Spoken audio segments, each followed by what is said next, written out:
our social media. So how is everybody doing today? I hope we are doing well. Now, this is not a trick question, but I think most people can be able to get it, especially of our demographic, of our age group. What is this? Doc?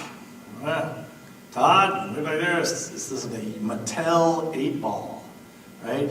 Now, some people would say this is a social commentary because you have to be of a certain age to figure out what this is because kids today don't have them. This was actually created in the 1950s. It was very popular for the 50s and the 60s. For almost 20 years, it has been a great thing for Mattel to play with. Because, think about it. If you're a mother and a father on a long-distance road trip, say from Marietta, Georgia, or Kennesaw, Georgia, up to Charlotte, North Carolina, and you hand your kids one of these, you've got them entertained for at least 6 good hours. Because you're going to ask all kind of questions. I know this is better than Netflix in a car for back then. Or maybe that's the equivalent. It was Netflix for the car for back then. Because you can ask all kind of stupid questions like, will Brian Kirkland pick his nose at lunch on Tuesday? Say, you may rely on it. Will Dad stop for McDonald's at the state line? And that's where we come back. Don't count on it. Oh, bummer. Well, here's the idea, because there actually were 20 messages this thing would come up with. 10 were very positive, very affirmative. 5 were very negative or had a negative response to it. And 5 were sort of ambiguous, and had a lot of ambiguity to it. So what made this great is you could always ask questions, if you knew you were going to get a yes answer, because what's the probability? Because eventually kids aren't stupid. They didn't know complete probability was, okay, I get more yes answers than I know, than I get no answers. So they said, okay, so we can ask, all kind of crazy stuff, okay? Will my brother get cooties if he kisses Kizzy Beth next door? Well, as I see it, yes. And this is really another way of, we see what we wanted to see. You see, we could play the answer, we could play the odds, we could make it mean what we wanted it to mean. And that's all part of it. That's all part of what today's lesson is. It's actually talking about, what I'd like to discuss is Unity's third principle. This is kind of important to us. And I want to read it word for word as Ellen Davenport.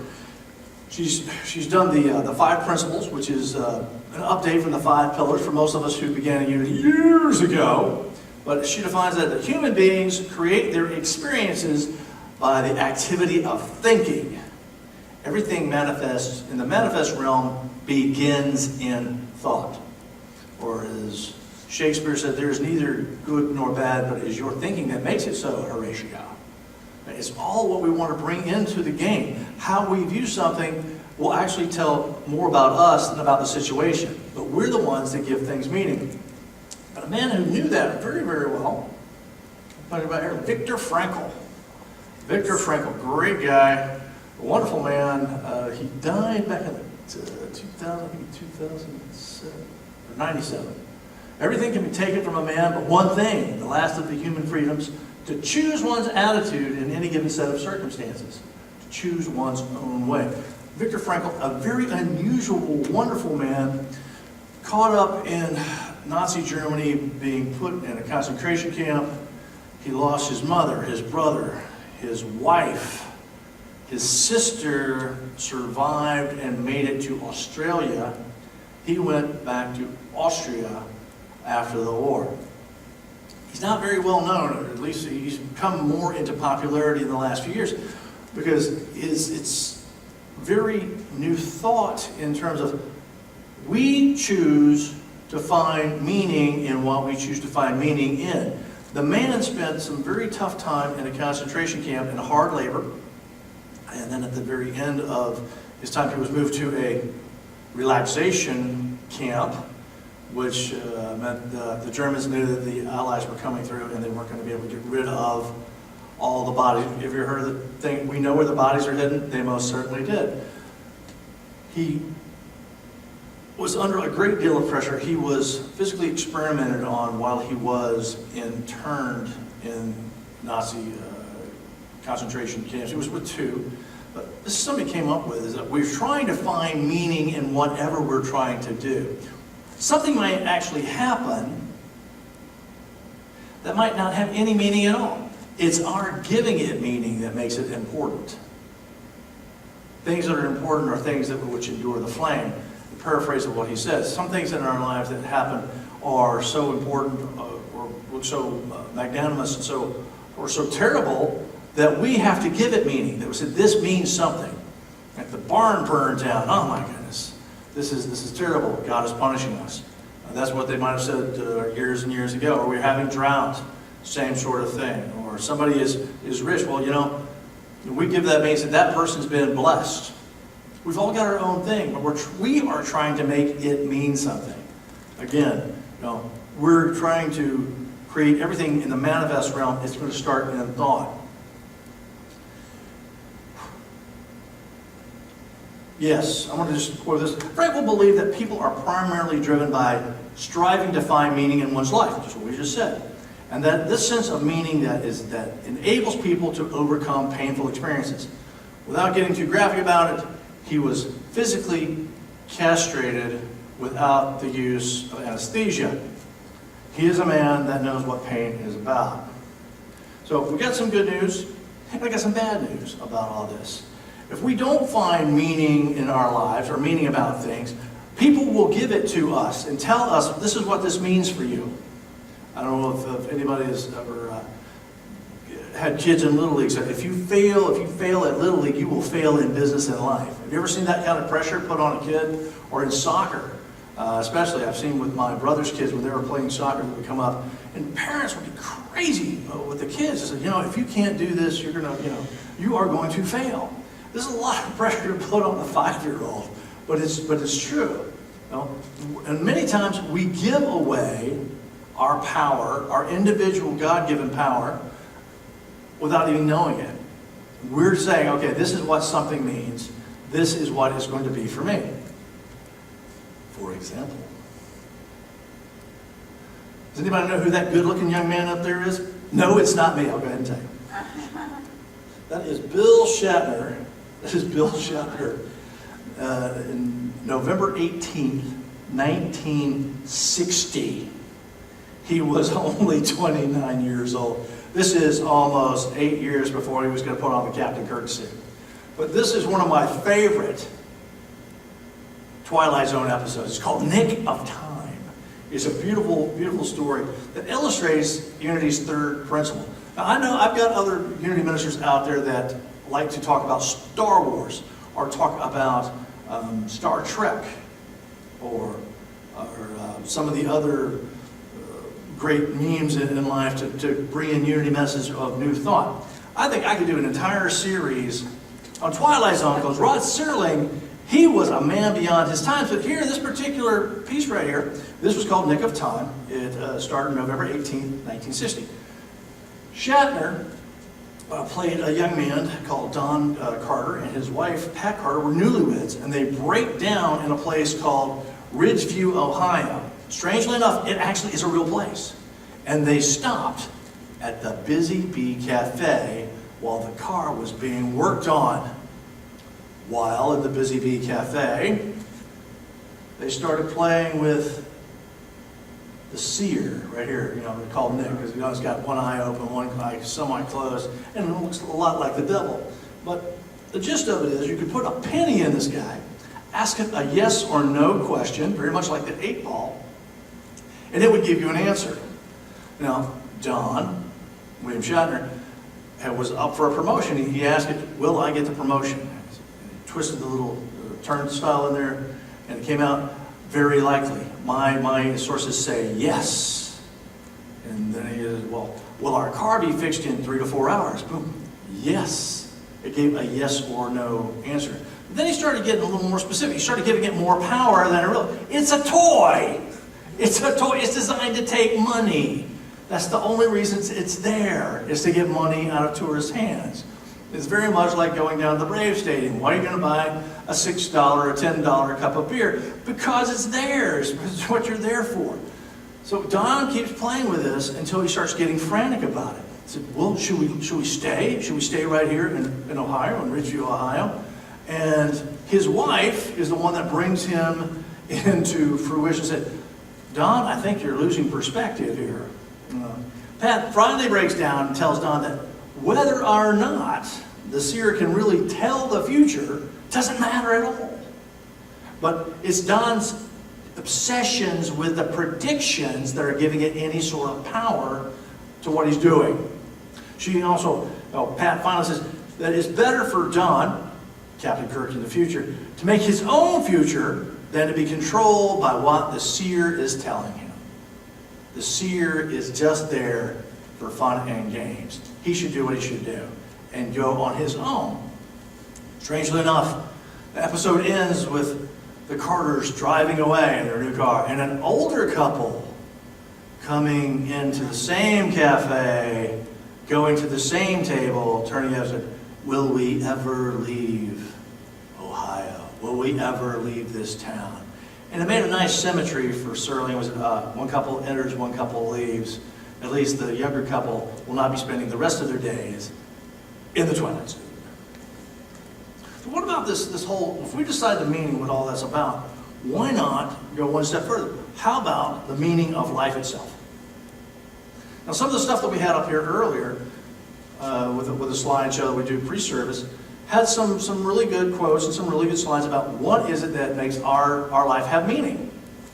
And is there one meaning of life for everybody? And I've come to the understanding, at least this week, and I'm like Fillmore, I can say I'm out to change my mind, but I think everybody's purpose in life is different. I don't say there's just one blanket thing after this week. There's not a blanket, this is the meaning of your life, this is what you were here to do. I don't buy it. Let me ask this. I think the guy's picture up there, or no, I think he's not. Let's see if he's up. I'll just go ahead and talk through it. Start up. Oh, stop. You're coming up. If I use the word Douglas Adams, if I say Douglas Adams, does anybody know who I'm talking about? Author. Okay. He wrote he was a very prolific writer, 60s and 70s. It's kind of age group around here. One of the ones he wrote that what I'm talking about is The Hitchhiker's Guide to the Universe. He also, how about, you probably know Doctor Who?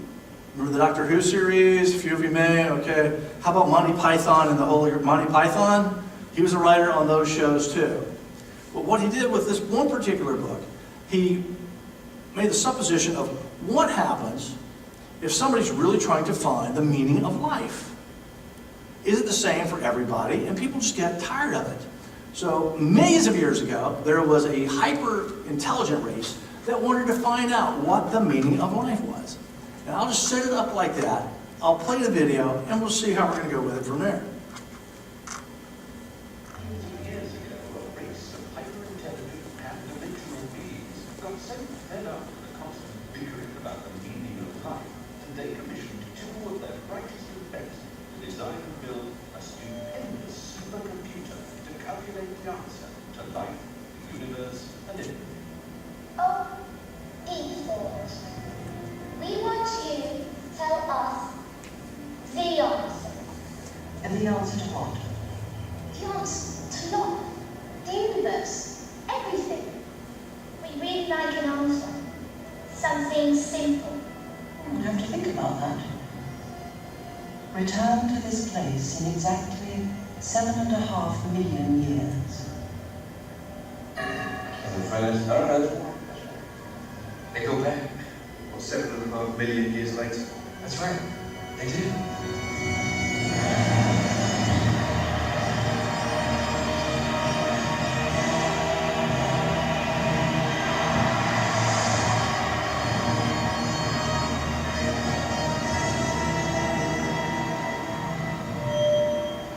Default.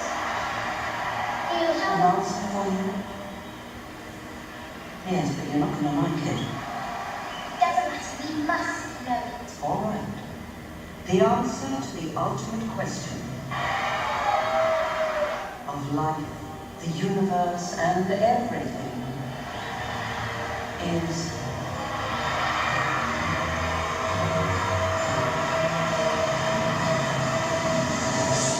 42.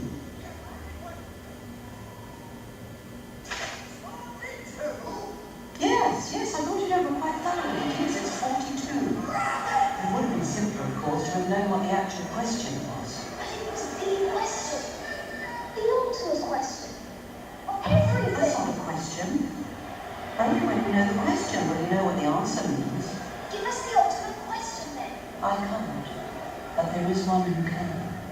A computer that will calculate the ultimate question. A computer of such infinite complexity that life itself will form part of its operational matrix. And you yourselves shall take on new, more primitive forms and go down into the computer to navigate its 10 million year program.